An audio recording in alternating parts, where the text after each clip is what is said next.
Hello and welcome back student. मेरा नाम है किशोर कुमार और मैं हूं आपका बिजनेस स्टडीज का टीचर। चलिए शुरू करते हैं आज की क्लास। तो प्रीवियस लेक्चर में हमने पढ़ा प्रिंसिपल ऑफ मैनेजमेंट की मीनिंग, उसके डेफिनेशन, उसके कुछ कैरेक्टरिस्टिक्स एंड सिग्निफिकेंस। सिग्निफिकेंस को हम इंपॉर्टेंस भी बोलते हैं। तो हमने वहां पे क्विक रिकैप कर लेते हैं कि क्या पढ़ा था। तो मैनेजमेंट प्रिंसिपल्स होते हैं रूल्स एंड गाइडलाइंस। चलिए नोट कर लेते हैं एक बार टॉपिक को। ये क्या बन के आ गया। सो चैप्टर है हमारा chapter second principles of management.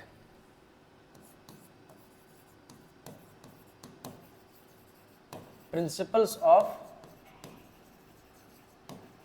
Management. तो यहां पे हमने पढ़ा था फर्स्ट पार्ट में वीडियो के प्रिंसिपल्स क्या होते हैं, रूल्स एंड रेगुलेशंस जो कि एक मैनेजर को हेल्प करता है। क्या करता है? हेल्प किस चीज के लिए? ऑर्गेनाइज ऑल दी एक्टिविटी का एसीटी है, एक्टिविटी ऑफ ऑर्गेनाइजेशन। मतलब What are management principles? So basically management principles are guidelines या फिर rules and regulation। rules and regulation बोल लेंगे या फिर हम कह सकते हैं क्या है ये गाइडलाइंस। गाइडलाइंस तो पता ही होगा ना आपको, हर ऑर्गेनाइजेशन की कुछ गाइडलाइंस होती है। जैसे मान लो कि मैं यहाँ पढ़ा रहा हूँ, मैं बच्चों को पढ़ाता हूँ, तो बेसिकली क्या गाइडलाइन होती है कि बेटा यहाँ एक साथ बैठ के बातें नहीं करनी है, फोन इस्तेमाल नहीं करना है, और कोई एक्टिविटी, ऐसी एक्टिविटी जो क्लास को डिस्टर्ब करे, उन एक्टिविटीज को परफॉर्म नहीं करना है ना। मतलब कि सिर्फ वही एक्टिविटीज करनी है जो हमारे ऑर्गेनाइजेशन के वेलफेयर के लिए अच्छा हो, है ना। तो basically what are management principles? Management principles are rule and regulation और गाइडलाइंस, ठीक है, which helps a manager to organize all the activities of a organization or business in a systematic manner। चलिए अब थोड़ा और आगे बढ़ते हैं। दो तीन ऐसे कैरेक्टरिस्टिक्स थे, क्या थे जरा बताइए। एक तो देखो ये यूनिवर्सल होते हैं, यूनिवर्सल इन नेचर होते हैं। ये क्या होते हैं? Universal in nature. इसका क्या मतलब होता है? यूनिवर्सल इन नेचर का मतलब है चाहे आपका ऑर्गेनाइजेशन स्मॉल हो या फिर कैसा हो, लार्ज हो। मतलब स्मॉल हो या फिर लार्ज, दोनों ही तरह के ऑर्गेनाइजेशन में, दोनों ही तरह के बिजनेस में ये हमारे क्या होते हैं, मैनेजमेंट प्रिंसिपल क्या होते हैं, लागू होते हैं। मतलब की तरीके से फिट बैठ जाते हैं, है ना। अब जैसे देखो मैनेजमेंट प्रिंसिपल हमने पढ़ा था, और दूसरी चीज क्या है, देखो ये कैसे होते हैं, कॉन्टिन्यूअस होते हैं। कैसे होते हैं ये? कॉन्टीजेंट या फिर कॉन्टिन्यूअस। कॉन्टीजेंट या फिर कॉन्टिन्यूअस मतलब ऐसा नहीं है कि एक साइकिल के बाद आप इसे करना बंद कर दोगे, या एक दिन के बाद या एक फाइनेंशियल ईयर खत्म होने के बाद आप मैनेजमेंट प्रिंसिपल को इस्तेमाल करना बंद कर दोगे। नहीं, ऐसा नहीं होता।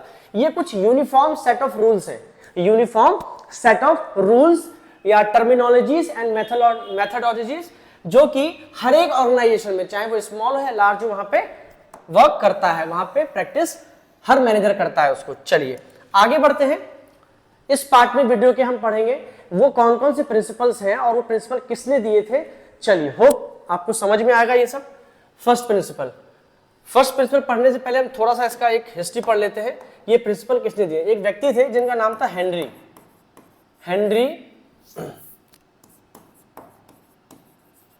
फ्योल। अब ये व्यक्ति थे, ये इंजीनियर थे, ये पेशे से एक इंजीनियर थे कोल माइन में, है ना। अब हुआ क्या, इन्होंने वहां पे देखा कि देखो मेरे साथ जो काम करने वाले लोग हैं उनको कई अलग अलग तरह की समस्याएं आ रही हैं। मैनेजर उनकी बात नहीं सुनता है, उनको वेजेस टाइम पे नहीं मिल रही है, उनको एक अच्छा वर्किंग एनवायरनमेंट नहीं मिल रहा है। तो बेसिकली वो सारी प्रॉब्लम्स को वो स्टडी कर रहा था, वो देख रहा था कि एक बिजनेस ऑर्गेनाइजेशन में या फिर एक कोल कंपनी में कहीं पर भी काम करने के टाइम एक वर्कर को या फिर एक मैनेजर को वो कौन कौन से सर्कमस्टांसेस से हमें डील करना होता है। तो हेनरी फ्योल ने क्या करा, वहां पे 14 प्रिंसिपल दिए। क्या दिए? 14 प्रिंसिपल्स ऑफ मैनेजमेंट। क्या दिए? मैनेजमेंट। मतलब आपको अगर इफेक्टिव एंड एफिशिएंट मैनेजमेंट करना है, मतलब इन्होंने ये कहा, किसने? हेनरी फ्योल ने कहा कि अगर आपको अपने ऑर्गेनाइजेशन में अच्छा क्या, इफेक्टिव सिस्टम, एक अच्छा एफिशिएंट एंड इफेक्टिव, क्या करना है, कंट्रोल, एक अच्छा इफेक्टिव एंड एफिशिएंट कंट्रोल अगर आपको करना है अपने ऑर्गेनाइजेशन में, तो आपको ये बेसिक 14 प्रिंसिपल्स को अपने कंपनी में लागू करना होगा। कहीं ना कहीं आपको इन प्रिंसिपल की मदद लेनी होगी, है ना, which helps in growth of organisation as well as personal growth, है ना। अब पढ़ते हैं थोड़ा सा, इसके बाद इनको ये भी कहा गया, क्या कहा गया इनको, ये अच्छा पॉइंट है, मे बी कि एक बोर्ड में 1 नंबर में आ सकता है आपका, 1 मार्क क्वेश्चन है, मल्टीपल चॉइस क्वेश्चन, कि हेनरी फ्यूल को, हेनरी फ्यूल को हम बोलते हैं फादर ऑफ मैनेजमेंट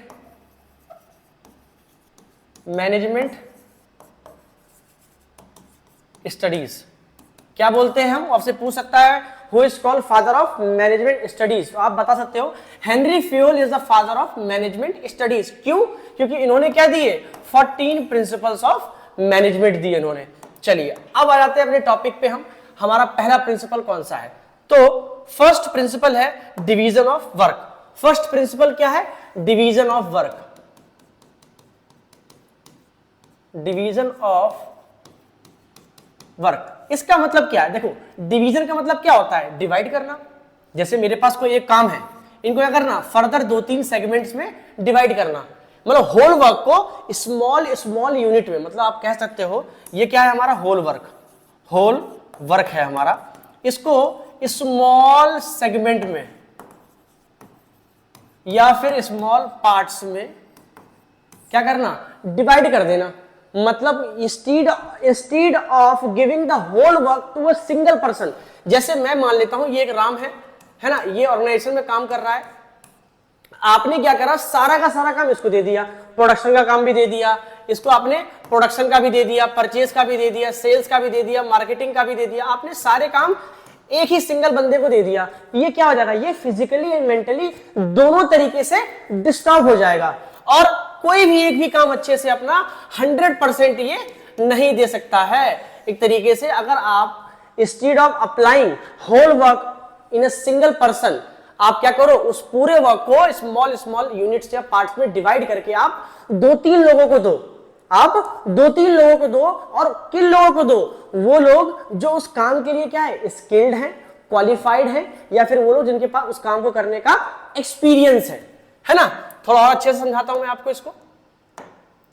जैसे कि मान लेते हैं, अब समझो जैसे ये रोहित शर्मा है, कल ही इन्होंने पाकिस्तान के मैच में 86 रन बनाए हैं। अब मान लेते हैं रोहित शर्मा क्या है, बैट्समैन है, ये बैटिंग करते हैं, है ना। इनका नेचर कैसा है, नेचर ऑफ किस तरह के नेचर के प्लेयर है ये रोहित है, नाम लिख दे रहा हूं मैं, रोहित शर्मा, ठीक। अब इनका नेचर कैसा है, ये कैसे हैं, ये बैट्समैन है। अब इनसे कह दिया जाए एक काम करो भैया, सामने जो है वो डेविड वार्नर खेल रहे हैं, आप बॉलिंग करो, तो क्या बॉलिंग कर सकते हैं, ये कर तो लेंगे, लेकिन वाइल परफॉर्मिंग द बॉलिंग कहीं ना कहीं अपना 100% एफिशिएंसी एंड इफेक्टिव एफिशिएंसी वो नहीं दे सकते हैं यहाँ पे। क्यों, क्योंकि वो बैट्समैन है। तो यही कह रहा है डिवीजन ऑफ वर्क में। और दूसरी चीज क्या, मान लो आप इससे कहोगे आप सर बॉलिंग भी करोगे एक मैच में, आपको बैटिंग भी करना है ना, आपको अच्छी फील्डिंग भी करनी है, आप कैप्टन भी हो, तो कहीं ना कहीं ये सारा वर्क आप अगर किसी एक बंदे को दोगे, देखो अगर वो बंदा कैपेबल है, अगर वो मल्टीटास्किंग कर सकता है, तो वो एक एक्सेप्शनल केस है ना। लेकिन कोई अगर लिमिटेड किसी इंसान को दे दोगे, जो व्यक्ति उतना ज्यादा मल्टी टैलेंटेड नहीं है, तो वो व्यक्ति परेशान हो जाएगा, फिजिकली और मेंटली दोनों तरीके से परेशान हो जाएगा, है ना। तो ये आपको ये केस समझ में आया होगा। मैं एक बार फिर से बताता हूं डिवीजन ऑफ वर्क क्या होता है। डिवीजन ऑफ वर्क का मतलब होता है होल वर्क को एक सिंगल पर्सन को असाइन नहीं करना है आपको, आप उसके स्मॉल सेगमेंट करके आप उसे 2-3 लोगों को according to their skills, qualification and experience आप उसको डिवाइड कर देते हो। अब इसके फायदे क्या हो सकते हैं ये समझ लो, डिवीजन ऑफ वर्क का क्या फायदा होगा ये समझ लेते हैं, इसके मेरिट्स क्या हो सकते हैं, है ना, इसके क्या एडवांटेजेस हैं।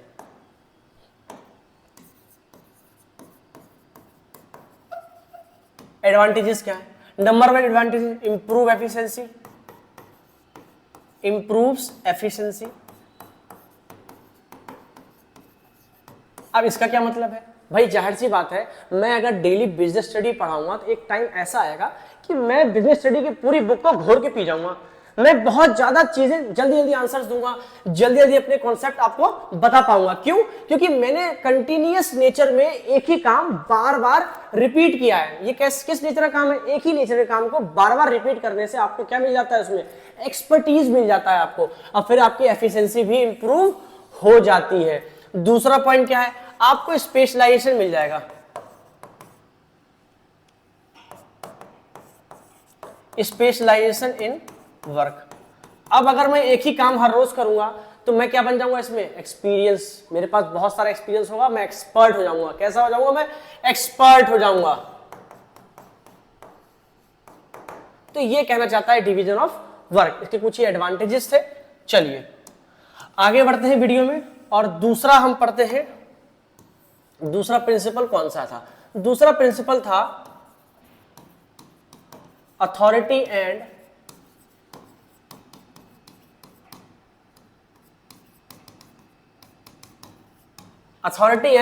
रिस्पॉन्सिबिलिटी। अब अथॉरिटी क्या होता है? अथॉरिटी का सिंपल मतलब होता है, कहते हैं ना, मेरे पास ये अथॉरिटी है, मेरे पास ये अथॉरिटी है। Authority means what? पावर। मेरे पास पावर है किसी काम को करने का। तो अथॉरिटी की डेफिनेशन होता है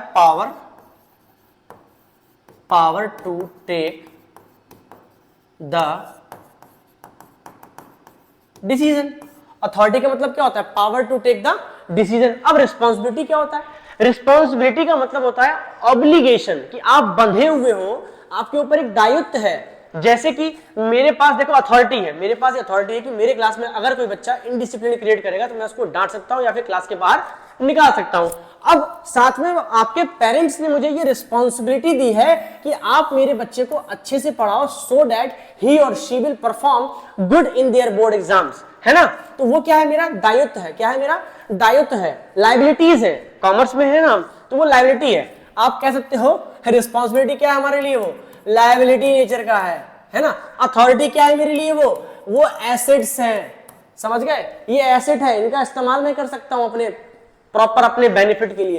ये मैं आपके लिए करूंगा, ये मेरी दायित्व है आपके लिए कि मुझे भाई आप बच्चों को अच्छे से पढ़ाना है ना। तो रिस्पॉन्सिबिलिटी क्या होता है? Obligation to complete the task on time. Responsibility में टाइम आ जाता है। Obligation to complete the task on time, कि मेरे पास एक ऑब्लिगेशन है, दायित्व है कि मैं अपने काम को सही समय पे करूं और ठीक तरीके से करूं। मतलब ऑन टाइम के साथ साथ यहाँ पे क्या है? Effective and efficient. देखो ये जो है ना, ये वर्ड जो है इफेक्टिव एंड एफिशिएंट, आप इस शब्द का इस्तेमाल अपने बहुत सारे आंसर में अपने हिसाब से उसको कर सकते हो। ये आपको देखना है कि ये वर्ड कहां पे अच्छे से फिट हो सकता है। तो यहां क्या? इफेक्टिव, एफिशिएंट, है ना। चलिए आपको समझ में आएगा अथॉरिटी एंड रिस्पॉन्सिबिलिटी। चलिए थर्ड प्रिंसिपल पे बढ़ते हैं। थर्ड प्रिंसिपल क्या है? थर्ड प्रिंसिपल है डिसिप्लिन। क्या है प्रिंसिपल? डिसिप्लिन का प्रिंसिपल। अब ये बहुत कॉमन प्रिंसिपल है डिसिप्लिन, और शब्द से ही आपको समझ में आ रहा होगा डिसिप्लिन। कहते ना, प्लीज आप अपने डिसिप्लिन में रहिए। तो इसका मतलब ही होता है क्या? Code of conduct. Code of conduct कहते ना, बिहेवियर में रहो, है ना, बिहेव योरसेल्फ। तो ये है क्या? एक तरीके से ये है रूल्स एंड रेगुलेशंस। क्या है ये? Rules and regulation. वो रूल्स एंड रेगुलेशन या वो बेसिक गाइडलाइंस, रूल्स, है ना, या कोड ऑफ कंडक्ट जो आपको हर ऑर्गेनाइजेशन में क्या करने पड़ते हैं? प्रैक्टिस करने पड़ते हैं। आप उसमें बंधे हुए हो कि आप इससे बाहर नहीं जाओगे। आपके वो दायरे हैं। क्या है? वो दायरे हैं, क्या ना, ये आपके दायरे हैं, आप इस दायरे से बाहर नहीं जा सकते हो। जैसे कि मान लो मैं ऑर्गेनाइजेशन में काम कर रहा हूँ, मैं एक बिजनेस फर्म में काम कर रहा हूँ, एक कोऑपरेटिव सोसाइटी यहाँ काम कर रहा हूँ, है ना, मल्टीनेशनल में काम कर रहे हैं हम लोग। तो जैसे क्या है, वहां पे आप अपने वर्क टाइम में मोबाइल इस्तेमाल नहीं कर सकते आप, है ना। आप अपने कलीग के साथ फालतू बैठ के गॉसिप नहीं लगा सकते हो। आप वहां पे ऑफिस के अंदर सिगरेट स्मोकिंग नहीं कर सकते। तो वो सब क्या है? तो हेनरी फियो का कहना यही था कि वाइल जब वो अपने कोल माइन में काम कर रहे थे तो वहां पे क्या था कि 4-5 मजदूर एक साथ बैठ गए और बातें करने लगे, मेरे घर में ऐसा हुआ था, मेरे घर में वैसा हुआ था। तो क्या एक तरीके से वो प्रॉपर रिसोर्सेज का वेस्टेज कर रहे हैं। जो टाइम उनको यूटिलाइज करना चाहिए था प्रोडक्शन की एक्टिविटी में या फिर किसी और चीज की एक्टिविटी में, वो उस कीमती टाइम को वेस्ट कर रहे थे व्हाइल डूइंग गॉसिप्स, है ना। तो कहने का मतलब यह था कि हर एक ऑर्गेनाइजेशन के सिस्टमैटिक वर्किंग के लिए आपको वहां पे डिसिप्लिन या फिर कोड ऑफ कंडक्ट को इंप्लांट करना पड़ता है, तभी आपका ऑर्गेनाइजेशन अच्छे से इफेक्टिवली एंड एफिशिएंटली रन करेगा। एक डिसिप्लिन होना चाहिए ना, एक डिसिप्लिन होना चाहिए जहां पे क्या है, जो एक बॉस है, जो एक सिंगल मान लो बॉस है, ये क्या दे रहा है, ये ऑर्डर्स दे रहा है कई लोगों को, तो इन सारे लोगों को क्या करना है, उस ऑर्डर को मानना है। ऐसा नहीं कि मान लो 2 लोगों ने माना, 2 लोग मना कर रहे हैं, है ना। तो बेसिकली क्या है, जब ये लोग कमांड दे सभी लोगों को, तो सबको डिसिप्लिन में रह के बिल्कुल यस सर, जैसे आप स्कूल में जाते हो, सुबह सुबह आपको मैम मिलती है, आप क्या बोलते हो, गुड मॉर्निंग मैम या गुड मॉर्निंग सर। तो बेसिकली वो क्या है, डिसिप्लिन है, एक नेचर है आपका डिसिप्लिन जो आप स्कूल में करते हो, है ना। चलिए, तभी आपका स्कूल क्या कर रहा है, अच्छे से रन कर पा रहा है ना, आपके अंदर एक अच्छे संस्कार को दे रहा है। चलिए फोर्थ है हमारा, moving towards the fourth principle, unity of command. Unity of command. अब ये प्रिंसिपल क्या कह रहा है, बहुत इंपॉर्टेंट है, थोड़ा ध्यान से समझिएगा। यूनिटी ऑफ कमांड, अच्छा यूनिटी तो पता ही होगा आपको एक, अब कमांड का मतलब क्या होता है, ऑर्डर्स। कमांड का मतलब क्या होता है, ऑर्डर्स या फिर इंस्ट्रक्शन, ऑर्डर्स या फिर इंस्ट्रक्शंस। वो अभी ऑर्डर देगा कौन, ये ऑर्डर कौन देता है, बॉस। एक कंपनी का बॉस ऑर्डर देता है किसके, अपने एम्प्लॉयज को। लेकिन अब एक चीज को अच्छे से समझिएगा जरा, यहां पे क्या समझाने की कोशिश कर रहा हूं मैं, देखिए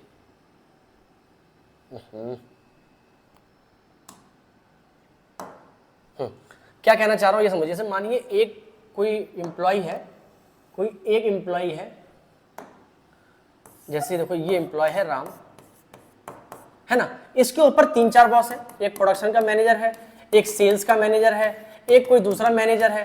तो क्या है, ये 3-4 मैनेजर है यहाँ पे, अच्छे से समझा देता हूं मैं। अब मान लो एक एम्प्लॉय है ना, जिसका नाम है राम। अब इसके ऊपर ये कौन है, ये प्रोडक्शन का मैनेजर है, ये सेल्स का मैनेजर है, ये है मार्केटिंग का मैनेजर, ये उसका अपना खुद का क्या है, सुपरवाइजर है। ये है सुपरवाइजर, ये प्रोडक्शन मैनेजर है, ये सेल्स मैनेजर है, ये है marketing manager, MM marketing manager.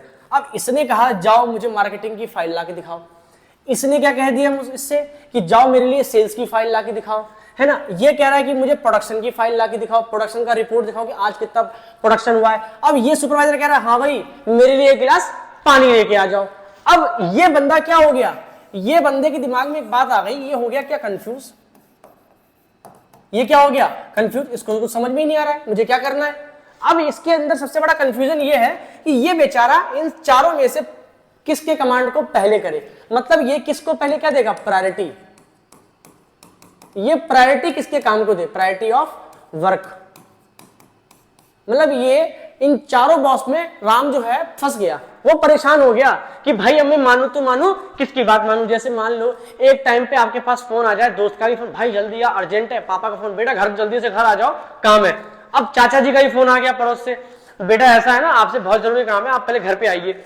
इसी टाइम मान लो आपके किसी सो दूसरे फ्रेंड का फोन आ गया, ऐसा है ना मुझे भी बात करनी है, मुझे कोई किसी तरह का काम आ गया। अब आप परेशान हो गए कि अब मैं करूं तो करूं क्या करूं, दोस्त के पास जाऊं कि चाचा के पास जाऊं कि फोन पे बात करूं या फिर पापा के पास जाऊं। तो क्या है, आप किसी भी काम को अच्छे से उस समय परफॉर्म नहीं कर पाओगे। क्यों, वहां पे कॉन्फ्लिक्ट ऑफ एक्शन होगा। क्या होगा वहां पे, कॉन्फ्लिक्ट ऑफ एक्शन। क्यों, क्योंकि यहां पे यूनिटी ऑफ डायरेक्शन नहीं है, क्योंकि आपके ऊपर एक सिंगल बॉस नहीं है।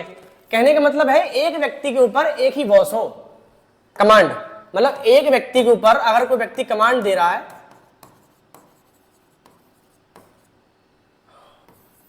वन कमांड, आप ऐसे लिख लो, one command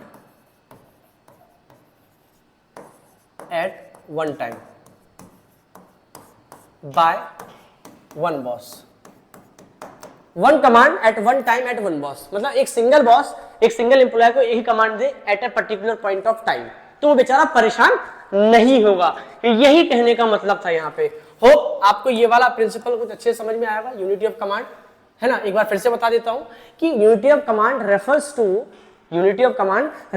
to give orders and instruction at a particular point of time by single boss to a single employee।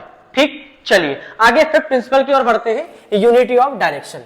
क्या है? Unity of direction, unity of direction. अब यहां डायरेक्शन की बात हो रही है।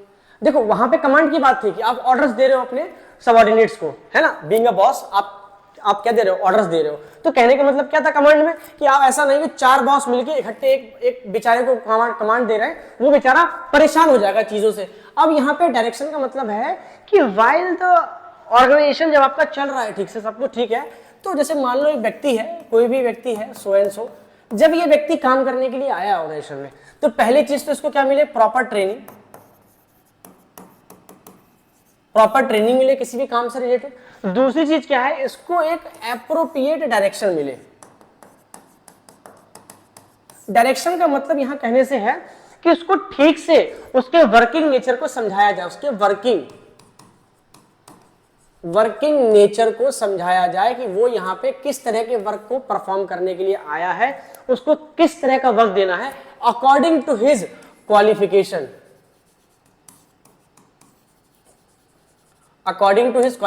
या फिर स्किल्स। मतलब किसी भी एम्प्लॉय को उसके स्किल्स एंड क्वालिफिकेशन के हिसाब से उसको वर्क असाइन करना, प्रॉपर डायरेक्ट करना, उसको प्रॉपर बताना कि हाउ ही और शी विल। जैसे मान लो एक काम को करने के कितने तरीके हो सकते हैं, जैसे कि किसी भी एक टास्क को करने के कितने अलग अलग डिफरेंट मेथड्स हो सकते हैं ना। कौन कौन से? डिफरेंट मेथड उसको बताना कि आपको ये काम कब करना है, कैसे करना है ना, कौन सी टेक्नोलॉजी को इस्तेमाल करना है ना, कौन से मेथड को इस्तेमाल करना है, लेबर से करवाना है कि मशीन से करवाना है। इस चीज का हम ध्यान रखते हैं किसमें? एक तरीके से यूनिटी ऑफ डायरेक्शन के अंदर। दूसरा क्या है? इसमें आप डायरेक्टली लिख सकते हो वन यूनिट वन प्लान। इसका मेन मोटिव होता है वन यूनिट वन प्लान। ये अच्छे से याद रखना, जब भी ये आंसर लिखो, ये इसके लिए टैगलाइन है, वन यूनिट वन प्लान। एक यूनिट के लिए, एक व्यक्ति के लिए एक समय पे एक ही तरह का प्लान वर्क करेगा।